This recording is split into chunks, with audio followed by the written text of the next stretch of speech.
Hello, everybody. It's great to be here. And since we've already had a few MIT references, I have to join in since that was where I did my doctoral work. So I go to tell my faculty committee that I want to do my dissertation on sustainable agriculture. Their response, that seems awfully narrow. And then I reminded them that MIT is a land-grant college. They said, oh, no, it's not. Oh, I said, oh, yes. 1862, the Act of Congress was to facilitate the agricultural and mechanic arts. That's why you have things like Texas A&M, agricultural and mechanic arts. And MIT was pre-existing. They had the mechanic arts down pretty well. You have UMass Amherst, but anyhow, land grants. So it makes appropriate, it's very appropriate that you be involved in farming, your interest in agriculture. The people of MIT have a duty to be engaged. So I want to start by just complimenting the conference organizers. I have always said throughout my career, which has been very DC focused, that change does not begin in Washington, DC. And it's about communities engaged in the kind of learning enterprise that you're all involved in that's really, really exciting. And the energy comes from outside of Washington, and you bring it back to that crazy world that I live in. And that crazy world I live in also has a profoundly imaginative and courageous leader in Shelley Pingree. And I just want to give her a shout out. She's become a friend. And against all odds, she made some good progress in this latest 2014 Farm Bill. I also want to mention, since my role is to talk about small farms, that USDA has a really great and super unused tool on their website called the Know Your Farmer, Know Your Food Compass. It's a geospatial mapping tool. And you can find out what federal investments, not just USDA, but other departments of the federal government, what investments they're making to facilitate local and regional and organic agriculture. We spent a lot of time building this, and I thought it was like that Kevin Costner movie, Field of Dreams, if you build it, they will come. We built it, we need you to come. So go and take a look at that. When I was a graduate school professor at Tufts University, I would give my students paper assignments, and I had the greatest students from all over the world, really, great students. And I would read these papers, and they would be incredibly well researched and documented and beautifully written, but they were all about the problem, not about the solution. Because solutions are really hard to come up with. It's easier to write about the problems. And at a certain point in my career, I instituted a rule that when you send me a research paper, a third of it has to be solution-oriented. So I decided to take that as my challenge here today. And I want to very briefly give you 4 ideas, things that are happening out in the countryside domestically, but we could talk about it in the global frame as well, where I think there's some creative things happening that we should incent, that we should applaud. Now, livestock is a big area when you talk about climate change. The Food Agricultural Organization projected that between the years 2005 to 2050, that there would be an increase of 70% in livestock consumption in the world. So much for Meatless Monday, huh? I mean, we just know that that's true because as the world becomes wealthier, more developed, people start eating more livestock products. So even if we start as this country, and we should, start reducing some of our livestock consumption, we still have a pretty big challenge. And one of the things that we see in this country in particular over the years has been a decoupling of livestock and crop production, which is, just goes against all the things I taught my students about the nutrient recycling that we would try to have in a sustainable system. So I want to talk about dairy in particular. And you see these rotating slides here behind me. They're not timed with anything I'm saying. They're just beautiful photographs, and it was a nice venue to show them.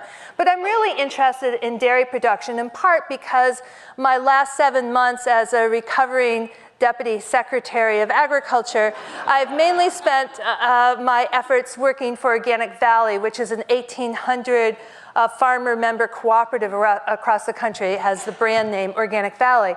And the thing I was working on was looking at research that they had compiled from their farms where they were looking at what is the role of grass-based dairy. So these slides that you're seeing a lot of grass. Cows on grass. How crazy is that? I mean, cows, they're ruminants, right? They're meant to eat grass. And yet we are stuffing them full of grain. And we came up with this slogan based on some research I'll show you that is more grass, less gas. Because that's what a cow naturally wants to eat. A study came out in Plus One, it's an online academic journal, open access to everybody, that talked about a comprehensive 18-month study.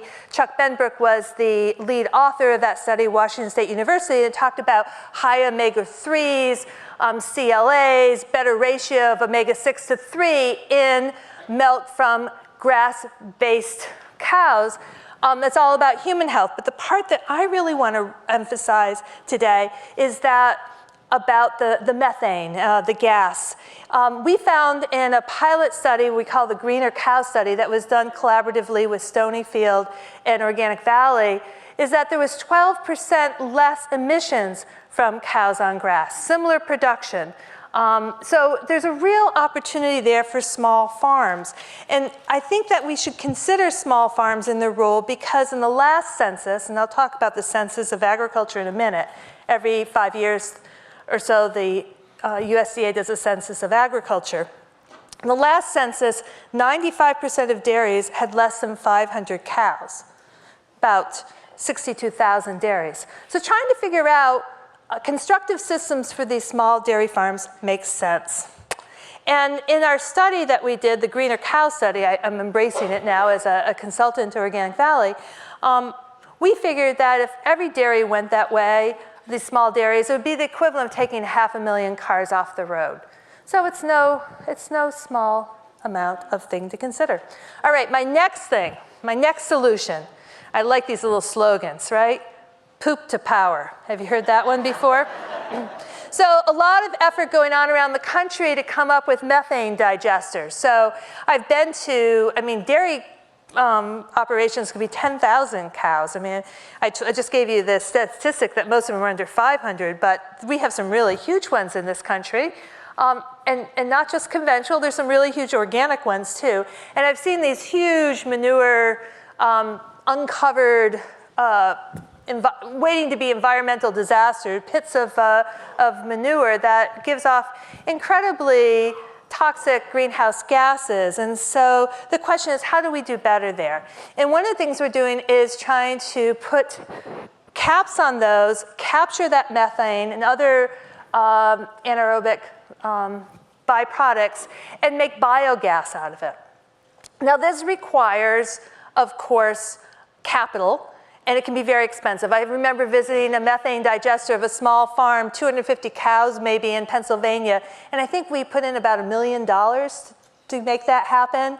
I just saw a Minnesota Department of Agriculture sheet that said about $500,000 for a digester for 149 dairy operation, 49 cow dairy operation. So it's expensive, but I still think that we can get those prices down. It's really important. Right now, most of the methane digesters, and there are not that many in this country, are being used in the larger operations, but there's real potential there. And it's something that USDA is starting to put money in. So I really am interested in that as a possible solution. Third thing I want to talk to you about is agroforestry. Here's my slogan. The right tree in the right place for the right purpose.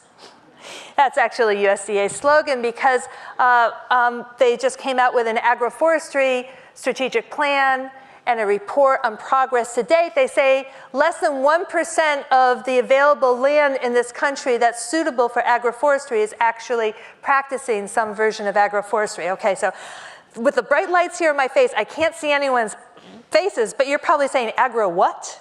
That's the reaction I get a lot of people. I got introduced to agroforestry by one of my graduate students who was actually doing research in Bangladesh. And I understood better how they were incorporating deliberately trees into crop and animal livestock production. And it's something that communities have practiced all over the world. But here in this country, we distinctly have the forest stuff over here and agriculture stuff over here. And that's so well symbolized when you go to Washington, D.C. and you're at the Smithsonian Mall and you see all the museums. You also see the U.S. Department of Agriculture, which is a huge building connected to buildings connected. And then there's the Forest Service diagonally across the street, not even physically connected. And you hear people say USDA and the Forest Service. But there's such great opportunity with alley cropping and forest farming and silvopasture, riparian forest buffers, windbreaks. There's all kinds of things that we can be doing on our farms that will make them more economically viable, but also much more sustainable, and which much research has shown will help with climate change. There's a University of Florida study out that shows that, and they look not just at the US, but they were looking globally at a lot of different sites, that agroforestry systems store significantly more carbon in deeper layers of the soil compared to treeless farms, and that the carbon levels increase with the denser the tree cover and the more diverse the tree cover. You also have North Carolina State. They're coming out now with studies saying that all farmers who are concerned with climate change and worries about drought and flooding should be engaged in alley cropping as a really incredibly important mitigation tool. All right, 4. I don't really have the best slogan for this, but I'm going to use it anyhow. Panic for organic. Now that may bring you back to the olden days when Meryl Streep was all worried about Alar and apples, and there was this huge effort to establish national organic standards.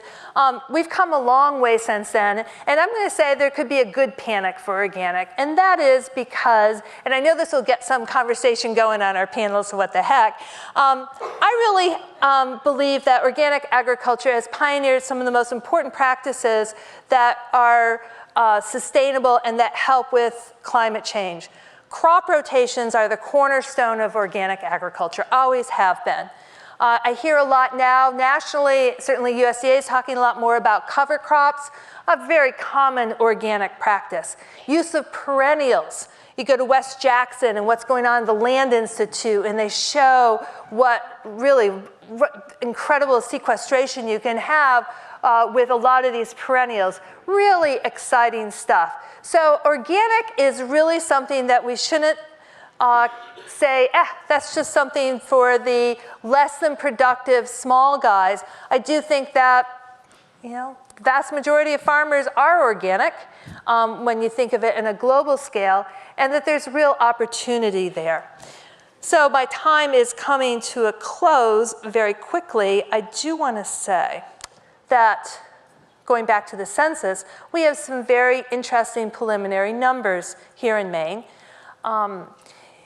The data that's come out from USDA is still preliminary because we had that little problem of a government shutdown in the fall. And so they just gave the first tranche of data, and we'll get more delivered to us in May.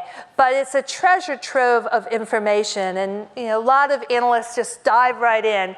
And I first looked at your Maine numbers, and I saw that in your really small scale, the smallest scale size farms, you've actually lost in this census some numbers. Between 1 and 179 acres, there are 3 categories there, you've lost 523 farms. But you've gained 140 in that category of 180 to 449. And I think that's really good because that's getting to the scale of farm that you're probably going to be able to make it for the long term, and you may be able to do it without off-farm income.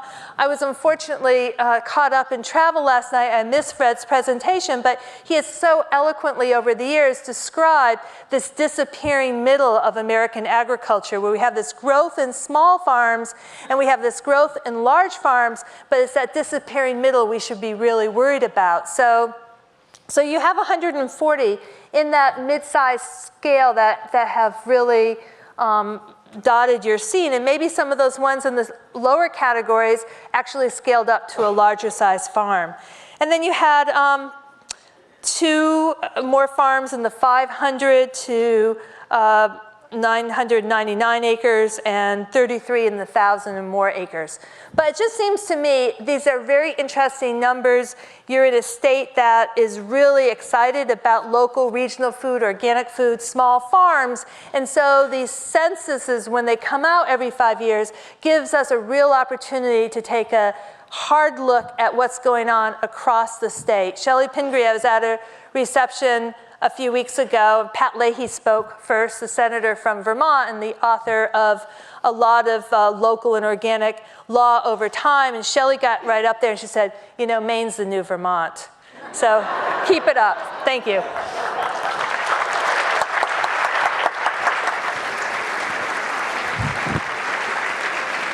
Thanks very much.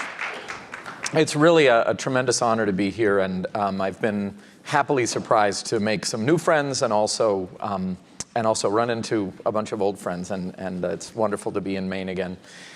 I am talking about China. I will try to make sure a third of it is about solutions, Professor Merrigan, but wish me luck with that. I lived in China for about 16 years, working on rural development and nature conservation and sustainable development. And I have to say, after all that time, 2014 is the year that I feel like has some of the most challenges. So, you know, China's soil and water have been severely degraded. A lot of that due to agricultural effluent and pesticides and fertilizer runoff. The loss of farmland due to desertification and development in China has pushed the country's arable area of arable land below the red line that the government has designated of 125 million hectares of arable land. So they really feel like they're up against some serious limits there. And of course, there are a long series of food safety crises that have been occurring in China over the last decade or so. China has become one of the most unequal societies on the planet. Almost 500 million Chinese earn less than $2 a day. And yet, there is also a massive obesity crisis in the country.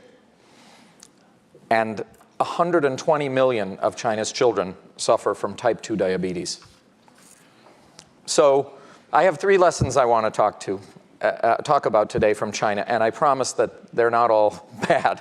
But lesson number 1 is that when we're talking about feeding the planet and the impacts of agriculture, diet and consumption really trump population. This population issue came up, I think, last night and again this morning. I first visited China in 1976 when I was in high school. I was very fortunate, and people at the time were getting enough to eat, but I have to say that the only people I saw there who had double chins were the country's leaders. And you know, as China moved into the reform period and diets continued to improve, Cornell University's medical school did a cooperative study with Chinese Academy of Sciences. It was a long-term study, 20 years or so, looking at traditional diets and the diets of the Chinese people. And what they found was that the Chinese had one of the healthiest diets on the planet. Mostly whole foods, very little that was processed. Meat, essentially sort of a condiment, very little meat in the diet, as well as sugars and fats. But there's a lesson here for all of you academics. Publish quickly, because by the time the China study came out in 2006, their data was really no longer valid because of the information in that slide I showed you before. Diets due to the arrival of processed foods and a huge increase in meat consumption, a huge increase in consumption of fried foods. People were already getting less healthy and not more healthy. The bottom line is that China's population has grown since 1980, but the impact of its consumption of resources has grown much faster. especially its diet of food. This is especially true because so much of what's being consumed now is in the form of delicious, resource-intensive types of foods like meat and dairy. The Chinese eat more pork, not just in total, and it's about 6 times as much as the United States in total, but more per capita than Americans. And Chinese eat more meat of all types of meat. They eat more per capita than the Japanese, despite the fact that the Japanese per capita income is 8 times the size of Chinese. So the changes in China's diets have been sort of unsustainable and unhealthy out of proportion with the increase in their general economic well-being. Now, fattening all of those pigs takes a lot of feed, and China now imports over half of all the soybeans that are in international trade. The most dramatic alteration of the planet's surface over the last few decades has been the replacement of native habitats, forests, grasslands, and wetlands in South America with industrial soy plantations. And most of that is being shipped to China to be fed to pigs and chickens and some cows. My second lesson is less sobering and more hopeful. And I think it's one that's particularly relevant to the conversation we're having about feeding the world and climate in a destabilized system, and one that is likely to be more unstable going forward. And this is a lesson we learned from China about a century ago. And we forgot it, and then we're coming to appreciate this lesson again today. And Fred, do you know what this is? It's the Des Moines Public Library. That's where my story begins, and it doesn't have anything directly to do with Fred. But in 1915, a young farmer and inventor and plant breeder and newspaperman named Henry Wallace checked out a book from the Des Moines Public Library, and it was called The Economic Principles of Confucius and His Disciples. It was the first PhD dissertation that a Chinese subject had received in the United States, and he happened to check it out. He was very interested in agricultural economics, especially in the problem of the propensity of agricultural markets toward boom and bust cycles that hurt consumers, drove farmers out of business, and impoverished the land as well. So Wallace was fascinated to read about a proposal in this book, about a proposal by the Confucian scholar Geng Shouchang during the Han Dynasty, that the imperial government should establish granaries around the country, not just in case of famines, but also as a way to buffer price shocks and promote the general welfare. As he wrote, when the price of grain was low, they should buy it at the normal price, higher than the market price, in order to benefit the farmer. When the price of grain was high, they should sell it at the normal price, lower than the market price, to benefit consumers. This is in 54 BC. This system was adopted enthusiastically by the emperor. He apparently made Geng Shouchang a marquise, and he was able to retire and become an astronomer. But the system was put into place in 54 BC and maintained throughout imperial history, and in one form or another, actually down to today. Wallace wrote about this ever-normal granary and said in 1920 in his newspaper, and he said, this sounds like a kind of a sensible way to deal with some of the instability of agricultural commodity markets in the United States. But at that time, of course, the prevailing wisdom was government should stay out of the marketplace. There was a land rush going on. People were rushing by the tens of thousands into Texas and Kansas and Colorado and Oklahoma to open up new lands. They were lured by cheap land and easy credit, and by the fact that following World War I, wheat prices were at an all-time high. Nobody in those boom times wanted to talk about ancient Chinese theories of grain storage. Well, move it forward about 10 years, and in 1932, by the way, this is one of the ancient stores, grain storage places in the Shanxi province in China. It's actually still in use today. Well, about a decade later, in 1932, the nation was in the depths of the Great Depression. 500,000 people had been displaced by the Dust Bowl, and wheat prices had crashed. Newly elected President Franklin Delano Roosevelt decided to turn to who else but Henry Wallace to be his Secretary of Agriculture. And over the next 7 years, Wallace would create an American version of the Chinese ever-normal granary, making a system of government and farm-held grain reserves central to New Deal agricultural policy. Wallace's system prevented overproduction, the overproduction that had contributed to the Dust Bowl. It ensured food security, brought fair prices for farmers and for consumers, and really ushered in the most prosperous period in American farming history. By the 1980s, however, the US had forgotten this Chinese lesson. We dismantled our own food reserves following the 1996 Farm Bill, and we urged other countries to do the same.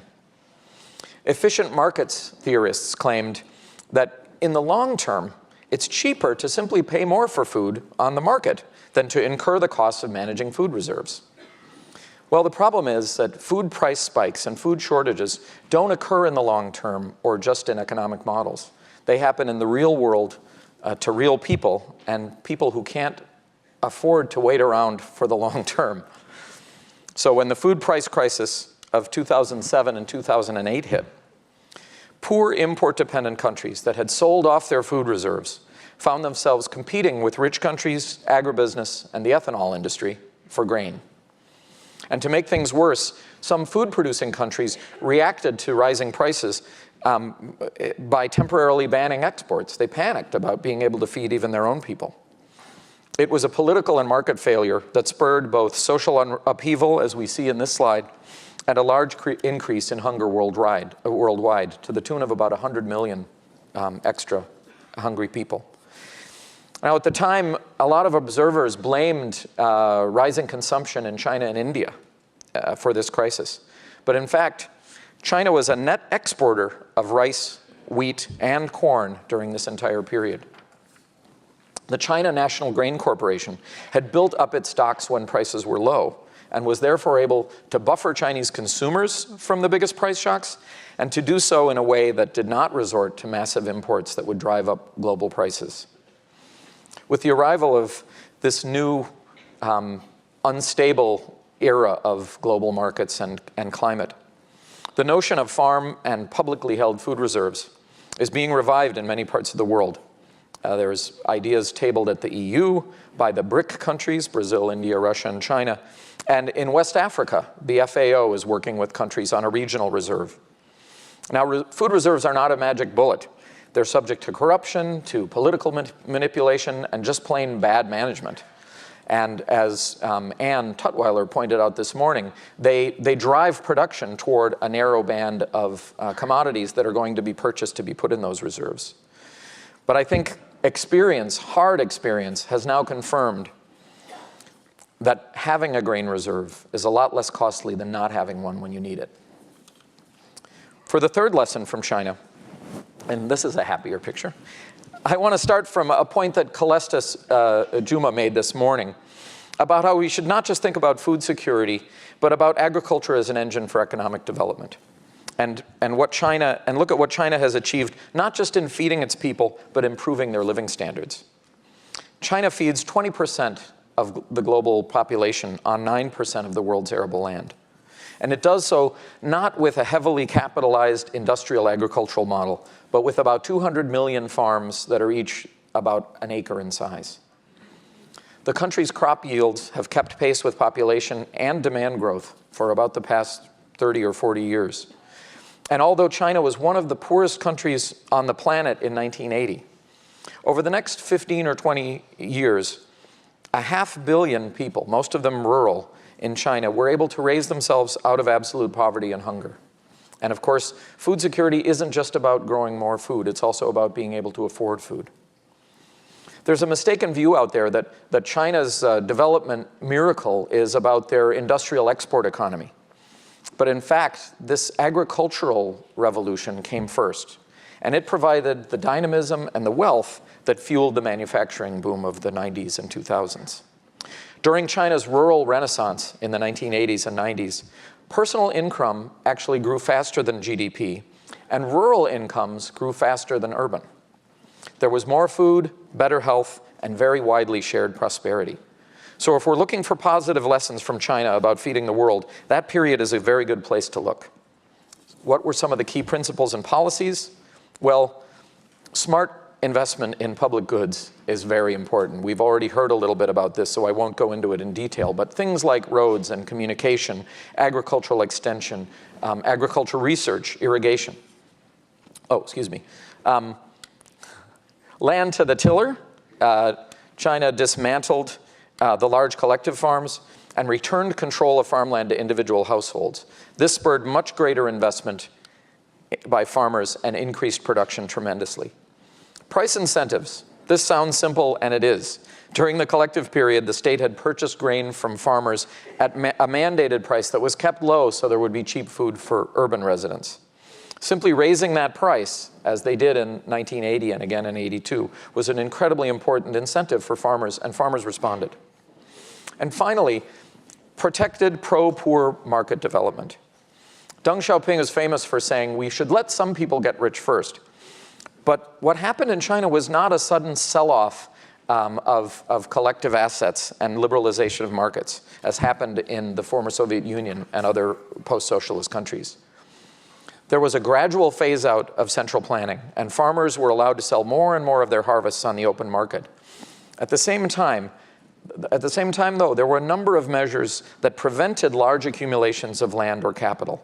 And domestic markets were protected from imports, so that instead of a countryside dominated by a few large enterprises or a farm economy undermined by cheap imports, during the 1980s and 1990s, China experienced an explosion of highly productive small farms, rural markets, and township and village enterprises. This was really at the center of China's success. I'm of course not saying that all other countries should or could copy each one of these policies. Every country has its own development trajectory, its own set of circumstances. And China has had some big advantages in its agricultural golden age that a lot of nations in the South don't have. It wasn't saddled with debt, it wasn't facing an AIDS epidemic, and due to its size, it was able to be a strong advocate for its own interests in international negotiations, whether over trade or aid or investment. But the way that China's leaders created an enabling environment for food security and prosperity speaks to the distribution issue that came up earlier. Remember, somebody said, we grow plenty of food to feed everybody on the planet, and it's just not distributed to them. And then Calestis Juma was saying, well, that's fallacious reasoning, because it's not like we're going to just equally parcel it out there. Well, I agree that distribution of food is not the root problem. But food is distributed unequally because other things are distributed unequally. Political power, power in the household, power in the marketplace, access to productive resources or markets or information. And I think my final thought is just that the Chinese case shows how much can be achieved when government uses its powers not just to deregulate markets, but also to intervene and address these types of distributional inequalities in the process of economic development. Thank you very much.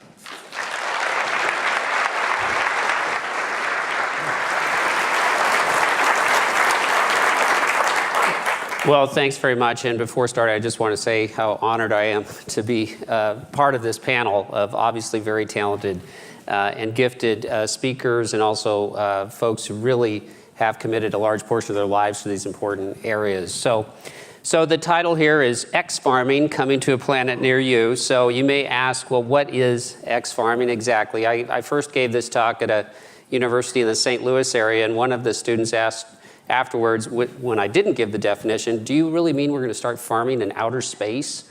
Which didn't seem quite right to me that anyone would ask that. But nevertheless, it's all about farming in a world of accelerating demand, but also extreme weather brought on by climate change. And I'll be looking at some of the advances in climate science that are really clarifying what future scenarios are going to look like with respect to extreme weather. but I also will, I hope anyway, take some time to talk about opportunities for at least a third of the time. This is a very complicated chart, but I just wanted to insert it for a moment to highlight some of the other work that I'm involved with outside of Monsanto. And this is a center, and you can see the logo for it down here in the right corner, CIMSANS, which stands for the Center for Integrated Modeling of Sustainable Ag and Nutrition Security.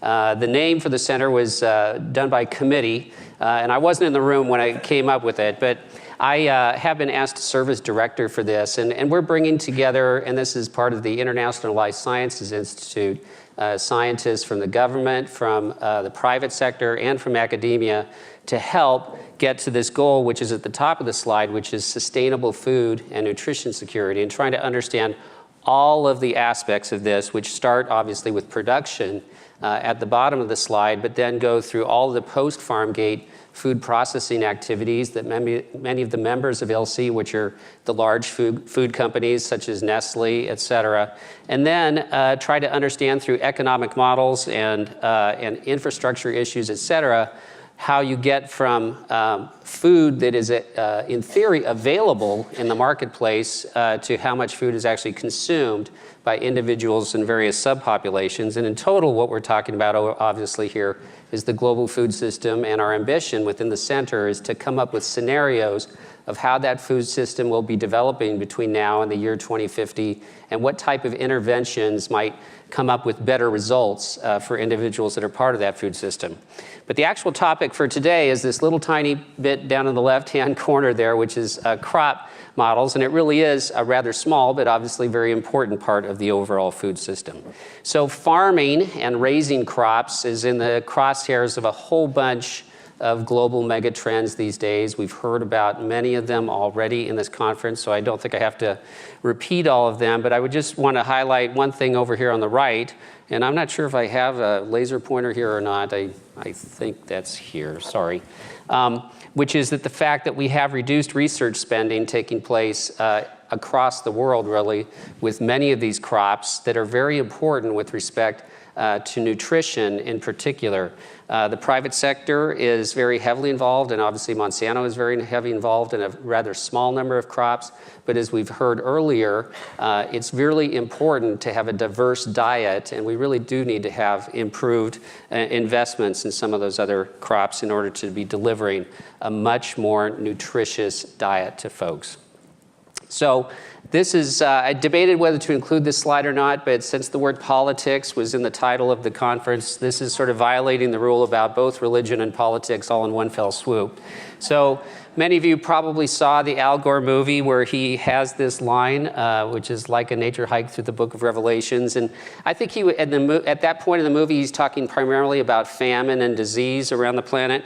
But I think unbeknownst to him, there's actually some lines in that book that have an eerie coincidence with some of the things that we're hearing about. For instance, we heard about the problems with the ocean, and there's a line in there talking about every living thing in the sea dying due to the sea becoming like the blood of a dead man, which eerily enough is elevated CO2 levels. So don't know where you want to take that, but the last natural disaster in the book is all about intense heat, which certainly sounds like global warming to me. So, but don't worry, that's the last slide from the Bible, and so we're going to get back to science now.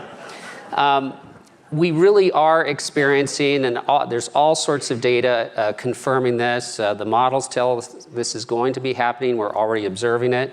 I've been fortunate enough to be part of the U.S. National Climate Assessment, where which will be coming out in just a couple of months, that really highlights these issues in much greater detail. But I think many of us, just anybody who's been paying attention to the weather and the news over the past several years, has seen all these stories, and many of these have horrible impacts for farmers around the world, particularly drought, which was very devastating in Texas. And as you'll see in the National Climate Assessment, the drought that was experienced in Texas in 2011 in particular is way outside of the historical range, but unfortunately is the sort of thing that we are expecting to see more of in the future. sort of the gradual impact of climate change is shown here, which is that over this 22-year period shown, we had the movement of planting zones here in the US of distances or something like 200 miles in some areas, in other words, 10 miles per year. And as those crops are being forced northward, as corn is here in the US, we have pests and disease that are shifting into new areas as well, which is creating challenges for farmers. Where are we going to be in the future? We don't know, obviously. There's lots of different scenarios and models that are shown here as to where we're likely to go. This dashed red line is our current trajectory by the end of the century, something like 7 degrees Fahrenheit, business as usual sort of thing. If we were to somehow magically stop all emissions of greenhouse gases, we still have another 3 degrees Fahrenheit or so global warming built into the system. And so the bottom line for agriculture is that we're going to be dealing with much warmer weather, no question about that. But it's not just temperatures. We have other things happening, and these are the indirect effects of climate change on crops. Weeds, insects, disease, and then soil health. And I know I was very unfortunate I was unable to see Fred's talk last night, got in way too late.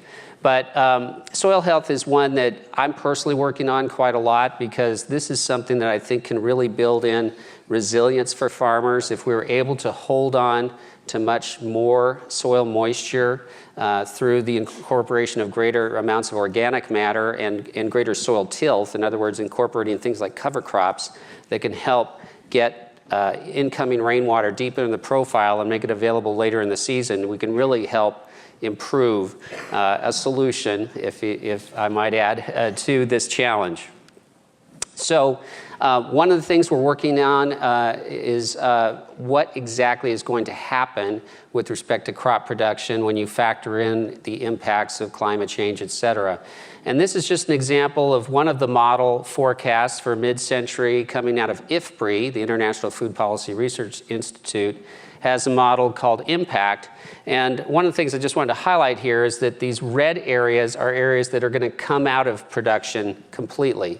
And you can see that these predictions are all over the map, and that in fact some areas up here to the north will come into production. And because of that, overall we hope and believe currently that at least through over this time period, that the overall system will be relatively resilient with respect to the overall production of grain in this area. But it will involve, there are tremendous uncertainties in exactly where those changes in production are going to take place. And for sure, water is going to be a very limiting factor in many of these areas.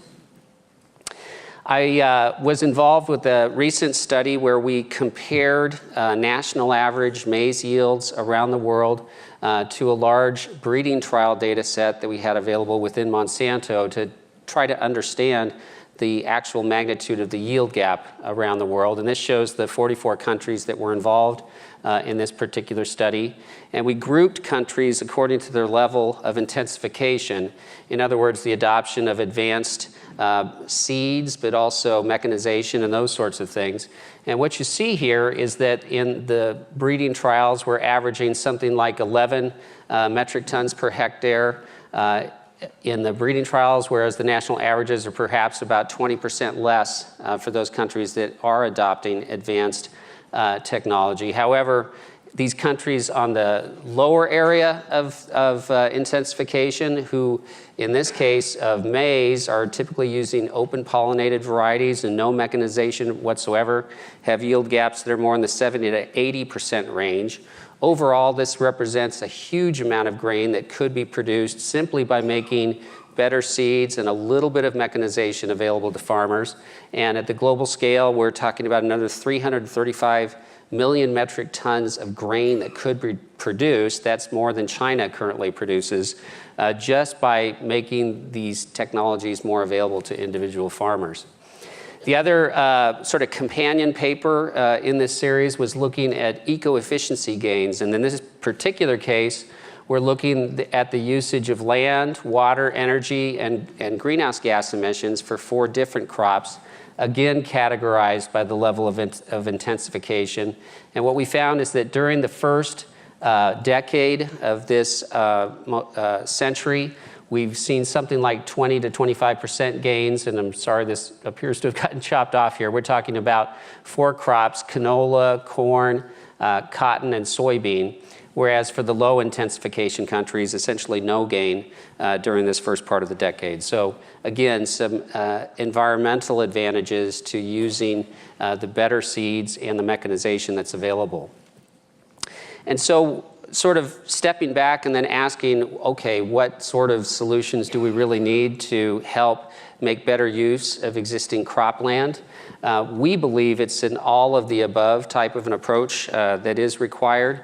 And we've seen advances that have helped here in the US and many other parts of the world, such as Brazil, who's seen lots of advances in yield over the past couple of decades. And certainly biotech, and I'm sure we'll get a question or two on GMOs during this conversation afterwards.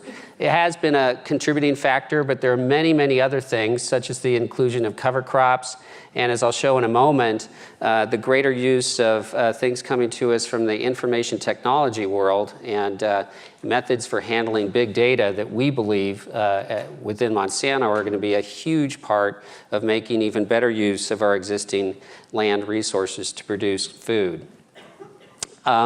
This is the first example in that area, and this is something that's been introduced now for about a year or so called field scripts.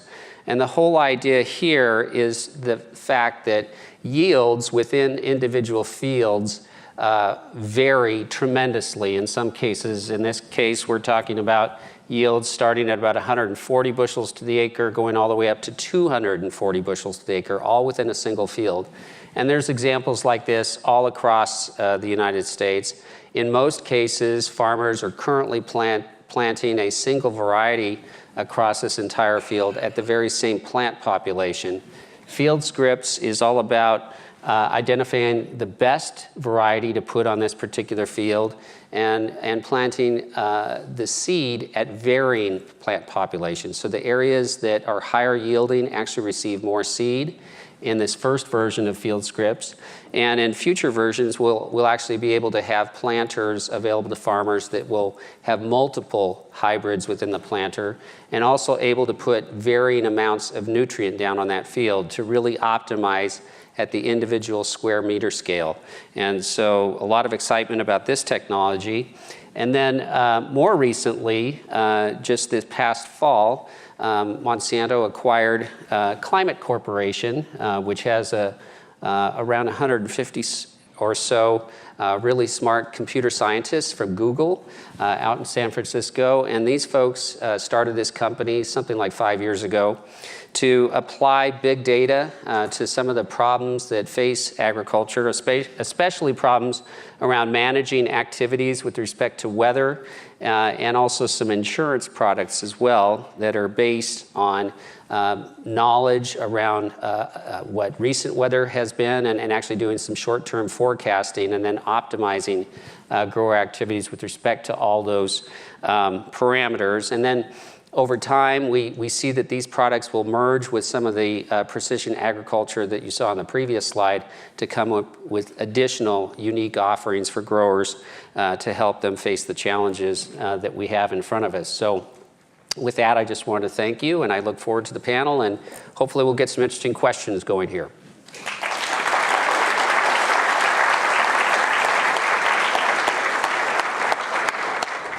Before we get started, and we're going to get started by allowing them to make some comments or pose some questions of their own to each other. But before that, as moderator, I just wanted to take an opportunity to make a couple comments myself.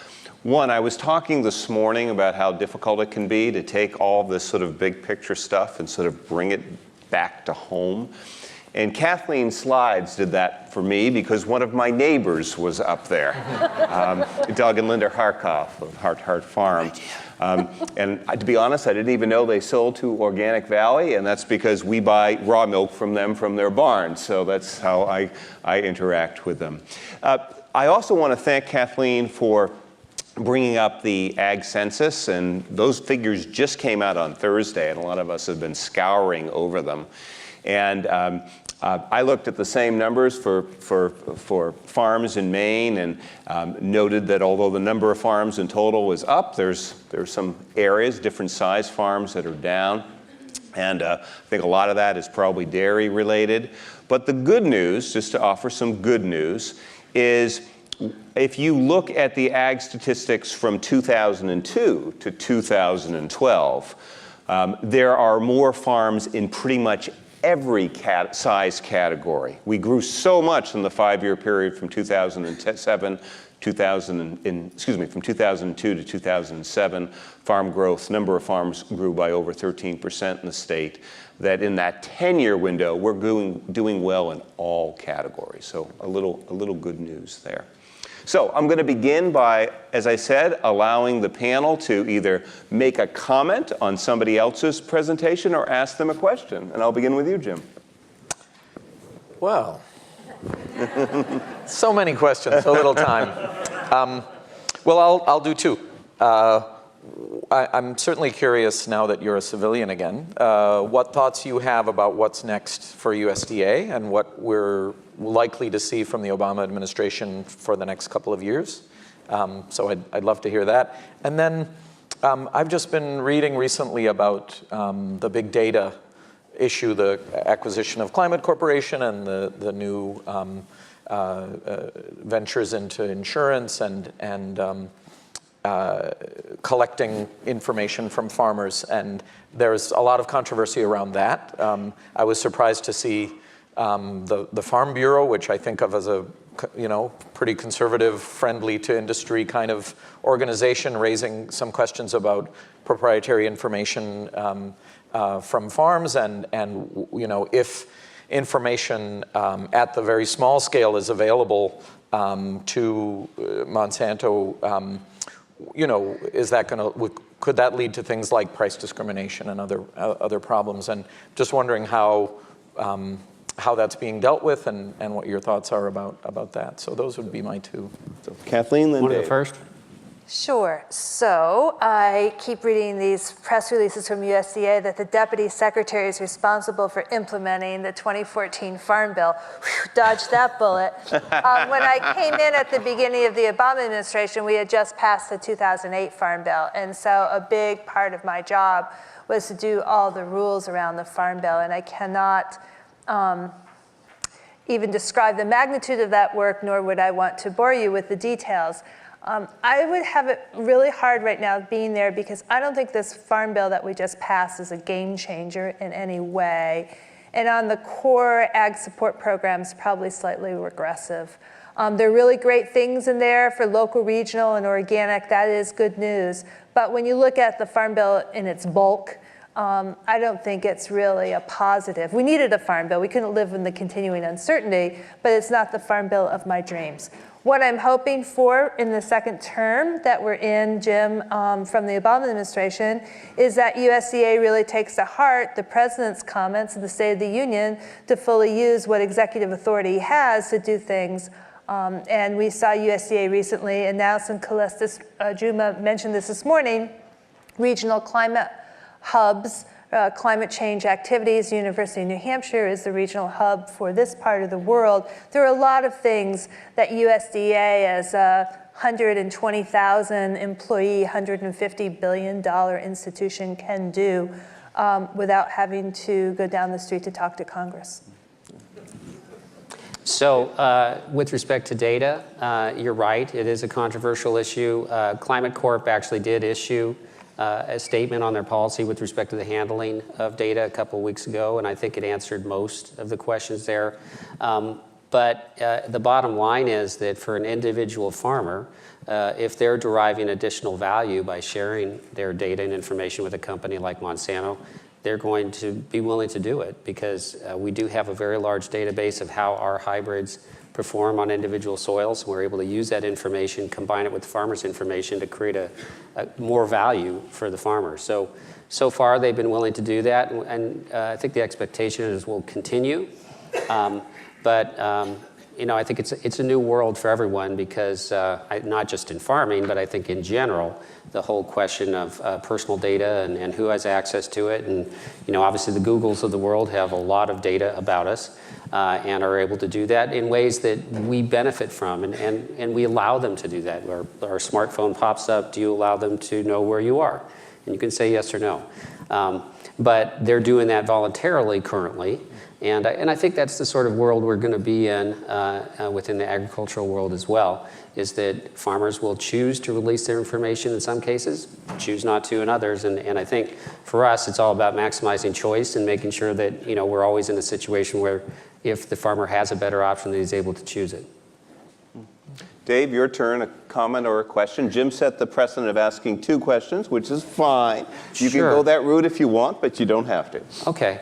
Well, I'd like to hear a little bit more about the study, Kathleen, concerning emissions from grass-fed cattle. I know there's some controversy in the literature about that. So I know you mentioned that study had just been published, but I'd be curious to hear more about that because I know there's probably some conflicting data, as I recall. And maybe you could think about that for a second. And then for Jim, what do you think the government are they doing anything in China about the obesity issue today? It seems like a huge challenge, and who knows, maybe we have some lessons to learn there ourselves as a country, because I agree, and I went over it rather quickly, but from an overall sustainable nutrition security perspective, we certainly feel that one of the biggest problems is that box of people that are getting too many calories, too many nutrients, and we do need to figure out a way to even those out. And some of that may involve ultimately new economic models, as was hinted at earlier today. So that's my question for you, sir. Okay, so to begin, you're absolutely right. It's a nascent area of science in terms of the results that came out of the Northeast here with Stonyfield and Organic Valley looking at their own farms and doing a pilot study. But what I'm suggesting is it's really worthy of further inquiry. Now, you saw those slides, and you know what a lot of dairy farms look like in this country. They look nothing like that. And so I'm not saying we're going to overnight go to a grass-based dairy system. That's a radical proposal I'm not making. But I think that we should think about that, and as a strategy for keeping small farms in the landscape here in a very healthy, sustainable way, I think it has legs. 4 of them, exactly. And so I think we should be thinking about it more. You're right, there are 4. Sorry.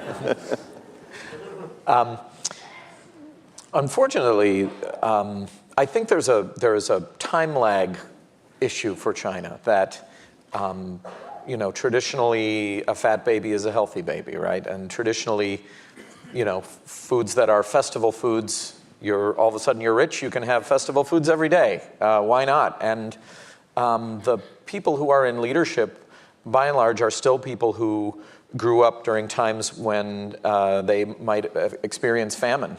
And so the premier before the current premier, Wen Jiabao, said about 10 years ago, his dream was that every person in China would drink half a liter of milk a day. And we're talking about a population who genetically are predisposed to be lactose intolerant, who have no cultural tradition, and there's no biological need to be drinking milk. But there's a notion that that milk equals health equals a strong country, and getting over that hump of this cultural and informational time lag is a real challenge that they're just starting to think of. I met with people at the CDC, and their obesity and obesity-related issues are made more difficult by the fact that East Asian people get diabetes at a lower body mass index than Caucasians, and so not only are they getting fat fast, but they're getting the diseases associated with overweight and obese at lower body mass index. It's a very. I wish I had the 1/3 good news there. There's tremendous public concern, but there's also just tremendous public anxiety about food, and there's so much. It's the same thing as here. There's a wealth of information about food that has gone up exponentially, but whether it's useful and whether it's actually guiding you toward a more healthy diet is another question. And so I think that's a huge challenge going forward for China.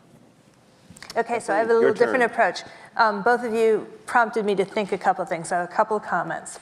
first gym. So I go to my gym, and I know I don't look like I go to the gym, but I do every once in a while. And they actually have classes to get Michelle Obama's arms, right? So China needs Michelle Obama because, she's been dancing her way around the countryside, bringing the issue of obesity to the forefront. And when we have leaders like that, I think it does make a difference. And we're starting to finally see some new data on obesity in this country that is at least showing a plateau, if not even a little dip down. So that's good news.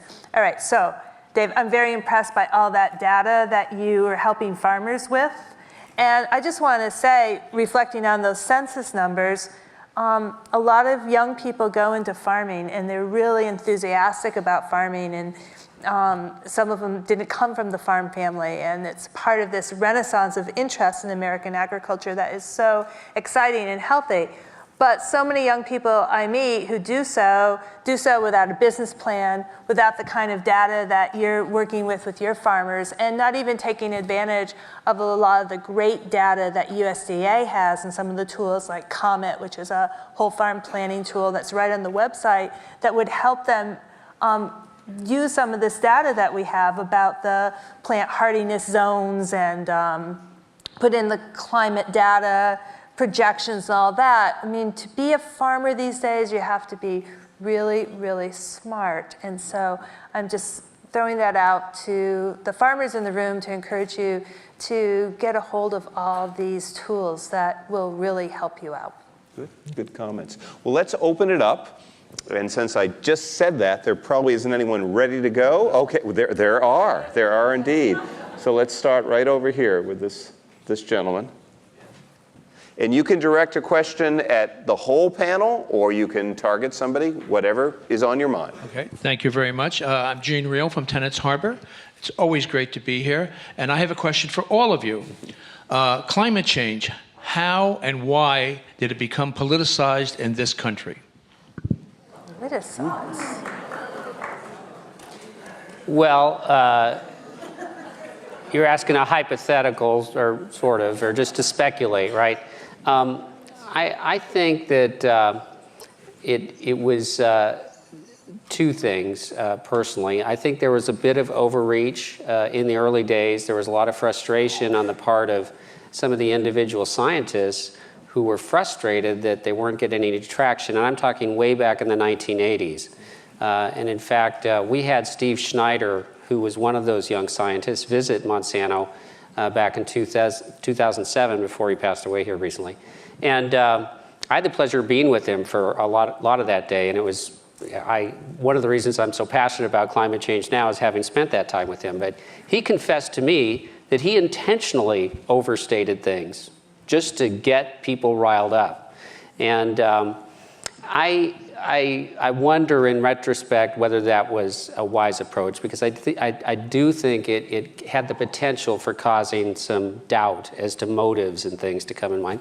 But he felt very passionately about it, and I feel just as passionately now, and probably guilty of hyperbole as well at times as I may have even been today. So I think that's part of it.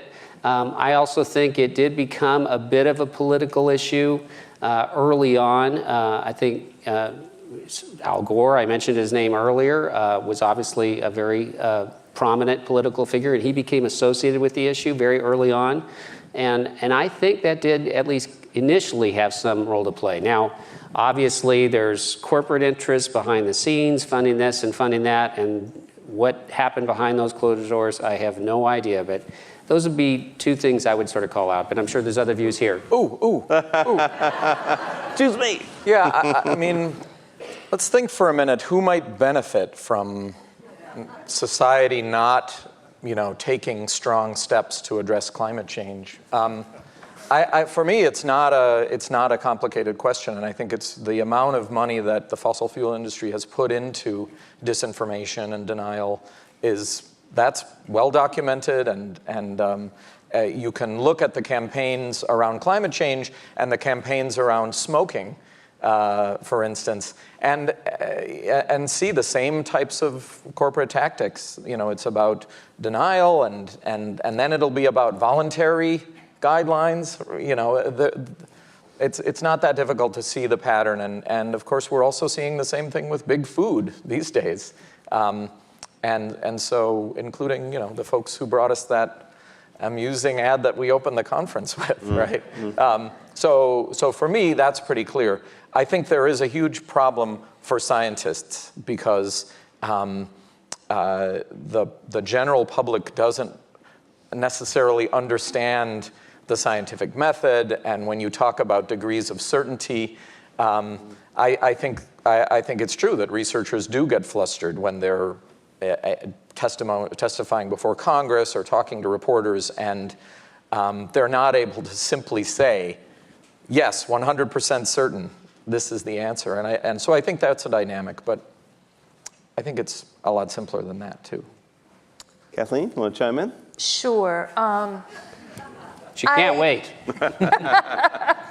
Well, I guess I'm going back to the university. I came to USDA from the university, and when I was deputy secretary, I went across the country and talked to college students all 4 years. That was a big priority of mine. I'm very youth-focused in my practice. If you're 25 or younger, you're not, whether this issue is politicized, you're just scared. And I think we as older people, and I'm not revealing my age, but we have a responsibility to talk about this in a way that's responsible and a way that is very cognizant of the anxiety that young people have when we face climate change. We're going to go to, well said.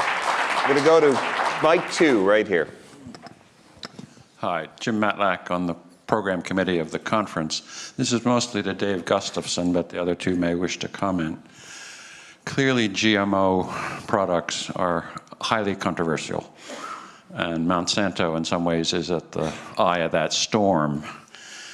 I am a layman and have only the meager effort to begin to understand some of the elements in that. I would make a distinction and put it to you as a question. I'm less concerned broadly about the technology, the kind of science and nanotechnology of the actual genetic manipulation. It needs to be done responsibly, but it's hard to say a plague on all of that. You can't do it.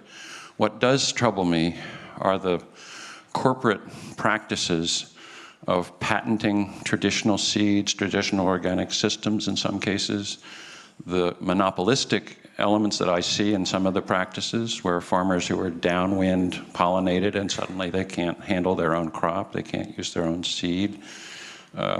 Some of the stories may be exaggerated, but it's that element which seems contrary to what we were hearing from so many other speakers about how we need to have a kind of cooperative, interactive system to get a sustainable agriculture consistent with an ecological conscience. And you missed that, but that was part of the decision last night. So those corporate elements that seem to limit and exploit and prevent the more open processes, how would you comment on that in terms of Monsanto's role? Well, I guess I would answer, I think there were two questions there, so I'll try to address the patent question first. We had an answer earlier today that I think was the correct answer, which is that without patents, which are obviously described in our Constitution here, we really don't have an incentive for innovation. So I know there's some controversy as to whether or not food crops should be patentable. That was actually decided, about 80 years ago, as I recall. So we've been there, done that for quite some time. Now, will it continue to be debated? I personally believe it will be, and it obviously is. But it does spur innovation, and it has led to improved productivity. Your second question about pursuing neighbors who have stated that they were contaminated by seed and then replanted it accidentally and then were attacked by a company like Monsanto.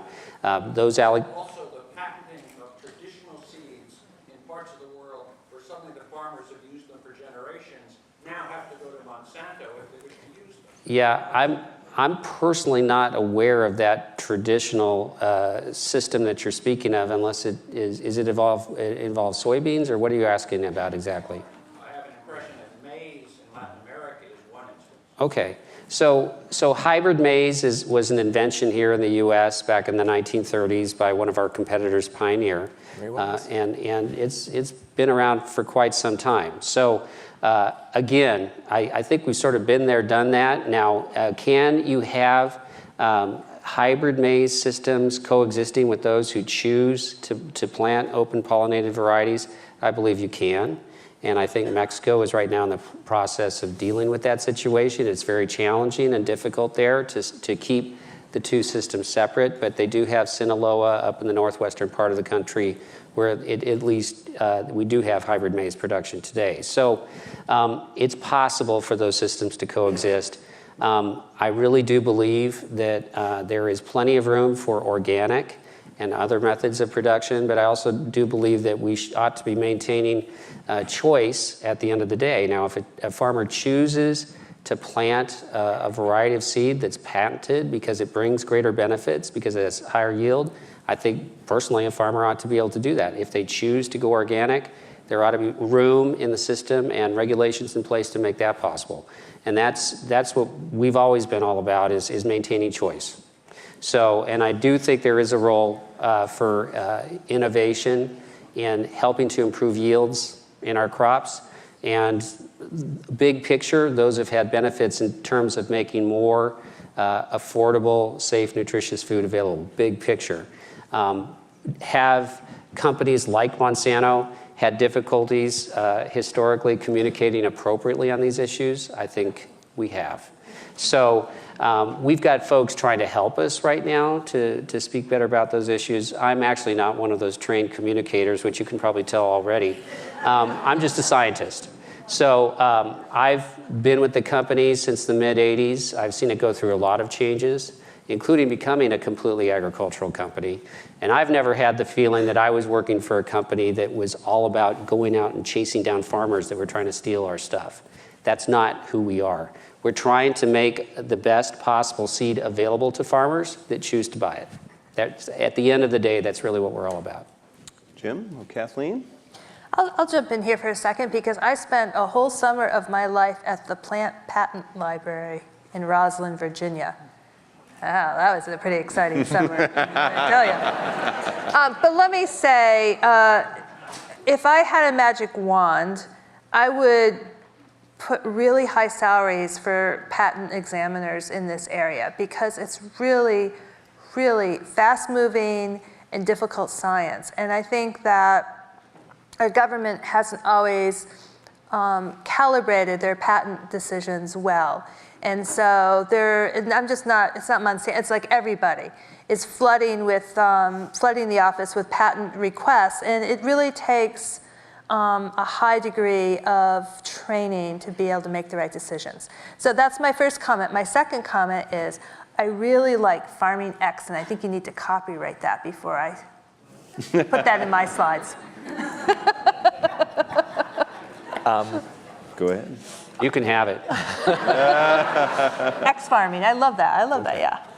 I guess I would just say to the issue of information and access and choice that, you know, what I was trying to say in the last kind of hurried example from China about this very vibrant period in rural development there was that was actually about making sure that access was kept open, so that there wasn't a concentration of capital or access to information or land.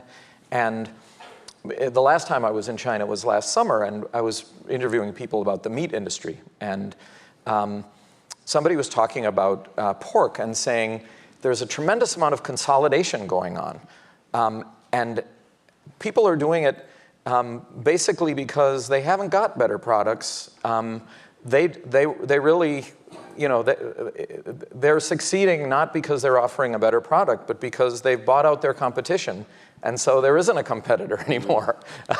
And I think that, you know, it's concerns of that nature about choice that are the ones that motivate the questions I have about big data and who owns seeds and these kinds of things. I think there really is an important role for society in the form of governments or communities to be able to have access to and make available to everybody information like, what's going to happen, what can we learn about climate from big data, and what are the possibilities for different types of breeds. And so for me, that's about making choices available. And I think a lot of the history of America's economy has also been about keeping opportunity open rather than foreclosing it through the concentration of ownership, whether it's of companies or information. Good points. We have a question right down here, mic 1. Hi, my question is primarily for Mr. Gustafson, and I apologize if you did share this already and I missed it, but you've been using the term better seeds, and I would like to ask you to elaborate on that or give us a more specific definition or your working definition of it. I'm asking this question because when I saw the movie King Corn several years ago, they spend a significant amount of time talking about the higher yield corn seeds that you, I believe, talked about in your presentation. And I know that movie is several years old now, and I'm wondering if there have been advances in the nutritional value of that corn, because in that movie it explains that while you can grow a lot more corn in a lot less space, the starch content is much higher than the protein content was in traditional seeds. So are you speaking about its nutritional value to the animals? I suppose to the animals or to the humans. I guess that corn is primarily used as grain feed for animals. Yeah. Well, I'm not a nutritionist, so I really can't comment there, except to say that I believe that the nutritional content of corn grain hasn't changed all that much in recent years. It's important for not just the farmer, but also their customer, that the grain would still have all the properties that are desired by their customers. So again, I'm not a nutritionist, don't have access to the data, so I probably shouldn't try to answer the question in detail, but I don't believe there have been significant changes over time. But as to your original question, when I use the word better seed, I generally speaking would be speaking about seed that is both higher yielding, better disease resistance, perhaps heat tolerant, drought tolerant, all the other traits that we're trying to add to seed through our breeding programs. Those sorts of things is what I mean. So a seed that's going to be more valuable to the farmer for all of those reasons. And that's why the farmer would buy that seed, is because it's better for them on their ground. They're going to get more yield, and therefore it makes them more money. So I have to jump in here, and this is not an advertisement for Fred Kirschman, but perhaps. He is the head of the board of Stone Barns Food and Agriculture, the center in Tarrytown, New York. And I went to one of the most exciting meetings I have been to in my career last December, where Dan Barber, the chef there, brought in the world's greatest chefs. I mean, the world, like coming from different countries, the world's greatest chefs, and plant breeders from the area. And I saw this Cornell plant breeder say, I was so excited when Dan Barber asked me to breed something for taste, because in my whole career, I've only been asked to breed for yield, for resistance, for uniformity, and now I'm being asked to breed for taste and for nutrition. And it was just like, and these breeders were really excited, the chefs were really excited. And then some weeks later, I went to Dan's restaurant in the city, and there was this learning moment where the waiter came out with a platter, and on the platter was a butternut squash, and that's a huge guy. And then there was like this littler squash, and then the waiter said the message of that entire meeting that I went to out in Westchester, that we've been breeding and it's about size, and that's how we measure productivity. But this littler squash, we're going to serve it to you. Yum. It tastes really great, and it's more nutrient dense. So it just turned the world upside down for me, that meeting, and I think that we're going to see some more conversations come from it. Yeah, and just one follow-up, which I forgot to, that was a good comment, by the way, thanks. There is a part of the business that's in the vegetable business, we call it Seminis, that does breed obviously for taste and things like that. And those are foods that obviously are intended directly for human consumption, where those sorts of traits are valued by the customer. So we do breed for those sorts of traits in that part of our business. It's not as well known as the fact that we are in corn and soybeans, but we certainly are in those seeds as well. I'm going to go up to the balcony and mic 3. Hi there. I'm Ben Algio from the University of Maine, and I have a question for David and Kathleen. I was wondering if either of you saw any potential for the large-scale production of biofuels to coexist with large-scale production of food anytime in the next 50 to 100 years, say?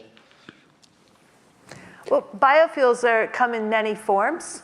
And so I think we have, as a country, been stuck on the ethanol model. But I think even the government at this point has moved off of a focus on ethanol to different generation of biofuel crops. And I mentioned the opportunities that we have with these methane digesters to capture biogas, which is really exciting. One of the problems a farmer who has a methane digester has is that a lot of the utilities are not really open to having that power go back in the grid. So there are a lot of political things that need to be worked out for those digesters to really take off and be important energy engines. But I think there's a lot of opportunity there. Yeah, there's a number of different biofuel crops that are being looked at. I mean, one of the reasons the corn ethanol happened here in the U.S. is there was a time in the late 1990s where it was actually more cost-effective for a farmer to burn corn grain for its heat value than to burn diesel. So, and then we were going into the wars in the Middle East, et cetera, and it made sense at the time. And even, I think we mentioned his name already, Al Gore himself was a big supporter of corn ethanol at one time. I believe during the Iowa primary, if I'm not mistaken. But, I've always wondered how different ag policy would be if we started the whole presidential campaign in a different state. Maybe a New England state. Yes, I'm with you. I'm with you. But there are some benefits that aren't thought about too much, but we were actually displacing a material that was contaminated groundwater at the time when we switched from one oxygenate that's produced through petroleum to ethanol, and we obviously did displace a number of imports. Now, net, what has the overall impact been on the global economy and sustainability concerns and all those? I think the jury is still out, but you know, it's part of the public process where we decide as a nation to do certain things. We invested in corn ethanol for a while. Any comments, Jim?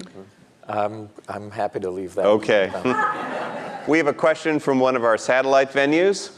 What initiatives are in place to help small farmers incorporate technologies like methane digesters? I guess that's for you, Kath. This is an opportunity for me to once again run my advertisement that I started my presentation with. It's the Know Your Farmer, Know Your Food Compass. If you go to USDA's website, usda.gov, you hit the little Know Your Farmer icon, it'll bring you right to the map. You can put in your zip code, and you can find out what investments have been made in the area. You could put in methane digester, you could put in community kitchen, you could put in hoop house. There are all kinds of different ways you can search this valuable tool, and then once you see what's in the area, hit the dot, you get a little screen, it tells you all about it. You hit the hyperlink for more information, and it brings you right to the federal program that provided those monies. So it's an incredible way of finding out what your government does for you in local, regional. Methane digesters are funded by more than one program at the U.S. Department of Agriculture. And it's a transparency that I don't think we've seen in the federal government before that really goes beyond one department. So please, if you're interested, use that tool. Good. Jim wants to chime in too. You know, a lot of technologies that are designed specifically for small farmers are difficult to access in the United States because farm sizes have gotten so large and companies go after, you know, just like Detroit wants to build pickup trucks, they don't want to build little smart cars.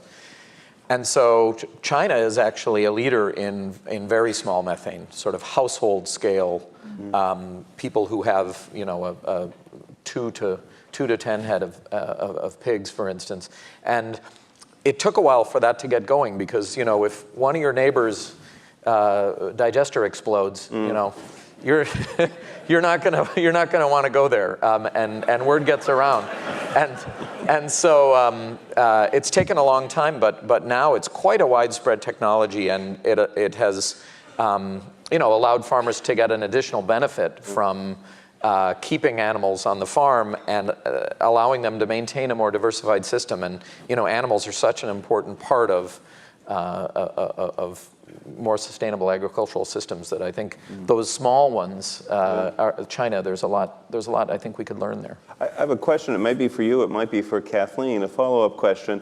In Maine, the only methane digesters I know of are being used on some of our largest dairy farms. You know, they're milking 800, they're milking 1,200, something like that. And I haven't yet heard of technology that's ready and is viable for someone milking 125. I got the impression from that's now out there, and that's news to me. Could you speak a little? Sure. It's not really a different technology. It's a different scale. The problem is the price tag. The problem is if I'm going to be a 250 head dairy operation, even with government loans, grants, depending upon where we are in the grant cycle, you know, different monies around, is it going to cost out? And that's the problem. If I'm a larger operation, I can pencil that out in a faster way. So the challenge is when we look at how we dole out federal resources is evaluating that strategy up against others and figuring, is it worth the long-term costs? Great, good. Go to Mike 2, right over here. Hi, I'm Florence Reed. I'm the president of Sustainable Harvest International, and I very much am in favor of offering farmers a diversity of different techniques that they can use in their farming. However, I wonder whether we really do want to promote 100% of those techniques.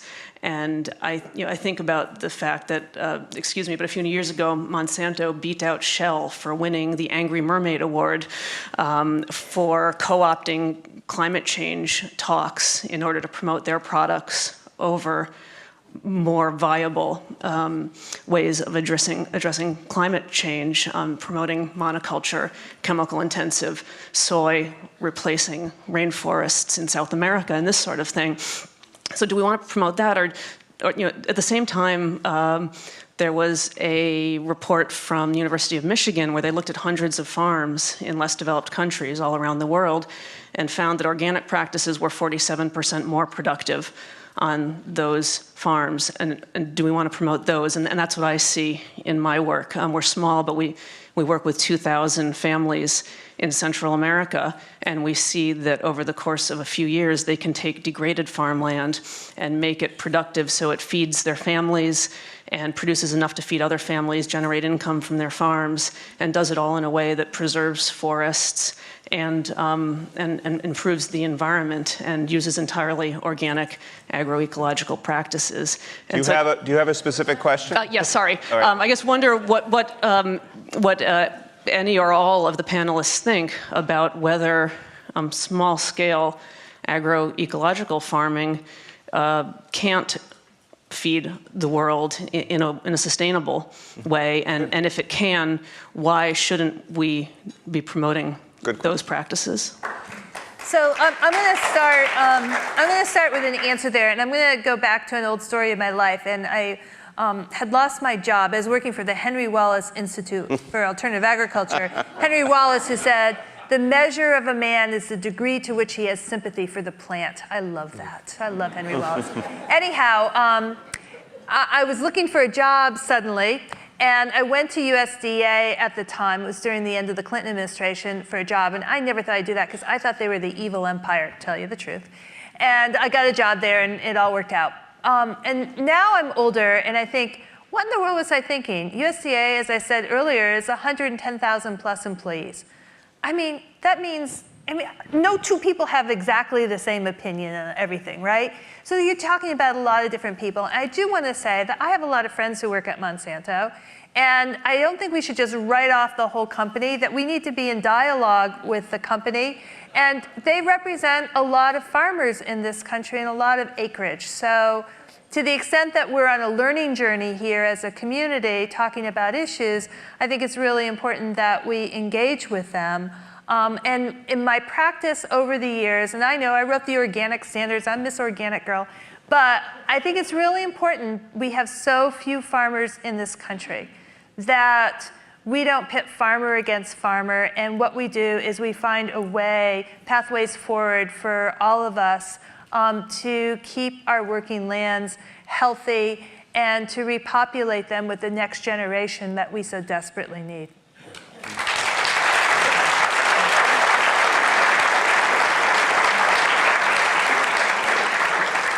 So thanks for that answer, Kathleen. I'd rather get a laugh than applause, in case you haven't noticed. But in all seriousness, I do think Monsanto has realized that we have failed to enter into those dialogues, and we are entering in those dialogues, and not just in fora like this, but inviting folks such as yourself one-on-one to come visit and tell us your views. And in fact, I extend that invitation now. I'm not trying to grandstand, but if you want to, we'd very much appreciate the opportunity to talk and have you meet with our leadership, et cetera. And I think we could both learn from each other in all honesty. But I do think, as I mentioned earlier, that there is plenty of room for both types of production and many other types of production to thrive and survive and learn from each other. And I meant to actually mention, I'll just take a moment on this, an initiative. It was actually in part inspired by some of the things that Fred has talked about. It's the Soil Health Partnership, where we are, in fact, in partnership with the Nature Conservancy, Environmental Defense Fund, and the National Corn Growers Association. And the whole purpose is to get farmers in the U.S. thinking about soil health far more than they are now, and hopefully beginning to adopt practices such as cover crops, which are very common in organic, but aren't so common, obviously, in big agriculture. And I think there are some things that we can learn in terms of using those sorts of practices in our larger scale systems to have huge environmental benefits with respect to water quality, sequestering more carbon, and really just improving yields and productivity in a way that can really be a win-win-win type situation. So anyhow, just want to extend the invitation whenever you would like, or anybody else here, please let me know. And we'd love to be in dialogue, and we realize we need to be doing more of that. Hey, I've been up there. I know you guys have a file on me, don't you? Tell me It's thick, I bet. Where's the drone? To answer one of your little questions, one of the questions that was in there about small farmers feeding the world, a former colleague of mine at Institute for Agriculture and Trade Policy, Jahi Chappell, and a group of other researchers have been trying to get a more accurate picture of how much of the land that's being farmed is being farmed by small farmers, and how much of that is agroecological. And I don't know what the agroecological number is, but in terms of total area of farmland, they're somewhere between 40 and 50% globally. So small farmers of all different kinds are already feeding the world by and large, especially since so much of what's planted on very large farms is fed to animals or is turned into industrial products and of different kinds. Farmers respond to incentives. And right now, the incentives in the marketplace say, do what you can to raise yields in the short term. And that means chemical pesticides and fertilizers. And so I think, I think that some sort of transition to a more agroecological approach globally would require a massive investment in farmers, right? And in technology. There is a huge head start, essentially sort of since the invention of the Haber-Bosch process that chemical agriculture, fossil fuel-based agriculture has. And so I don't think it would be easy. But I think there are lots of cases like yours and research out there to support the fact that it could happen. But it's about It's about incentives and political will. Go over to here and mic 1. Yes, I'd like to ask a question to all the panelists, but before I do that, I really salute the organizers of the conference Here, here. for addressing such a very important topic on the global politics of food and water, which is really at the heart of who we are in the world. So my question to all the panelists is, what role does ethics and morality play in all of this? We have heard so much on such a variety of topics, yet I haven't really heard a word addressing ethics and morality, and what is the role of an intellectual and a scientist and a technologist when it comes to ethics. And I'm asking these questions because I teach courses on environmental sustainability at the University of Maine, and I know the harmful effects that choices, as we call them, have on peasants in India when they end up not being able to plant seeds that they felt was the harvest that they had throughout centuries, and that they could plant those seeds and feed their families. And yet now we see the phenomenon of the stolen harvest, when through patenting we steal those seeds, and those peasants end up killing themselves. So my questions to all of you is, can you address the role of ethics in regard to food and water? Well, thanks for the question.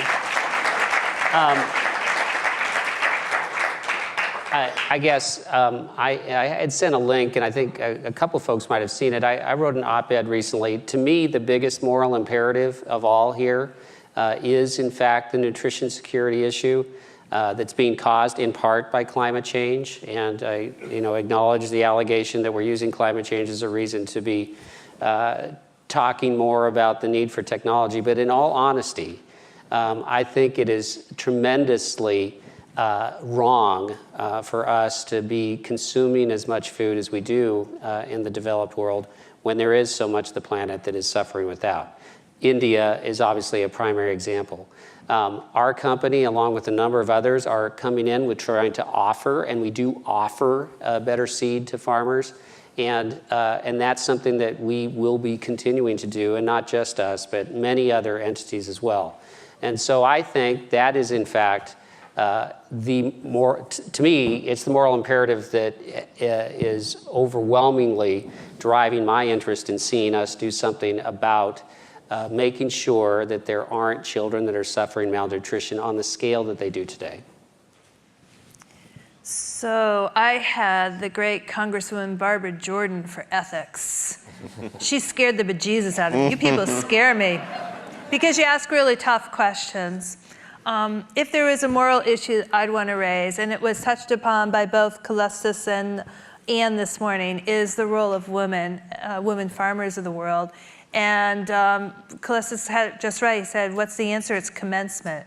It's investing in treatment of women, young women, getting young women educated in the developing world. That, to me, is a moral imperative. And the Food Agricultural Organization, their projections of what that would mean in terms of global food security, I don't remember the numbers, but it really overshadows technology. It's incredibly meaningful, and it's very moral. I couldn't agree more, and I think one of the assumptions built into the notion that we're going to have to feed 9 billion people by 2050 is the continued oppression of women, leading to them giving birth when otherwise they might make a different choice. And so I think questioning, part of questioning that notion of feeding the world and 9 billion is very much about gender and about equity in that sense. I think there's a challenge in thinking about ethics and economic behavior because the shareholders aren't that interested in ethics. They're interested in shareholder value. And so in some ways, I think that rather than questioning the ethics of corporations. It's society's job in a democracy to hold them to societal standards and say, you have to pursue profit within this set of constraints that ensure that it doesn't threaten the well-being of people in your own country or other countries or the planet. Well said. We have a few more hands up, but we are very close on time, and we do need to vacate in time. So I'm going to cut it off there and thank the panel very much. Thank you. Tremendous. Thank you so much. Thank you.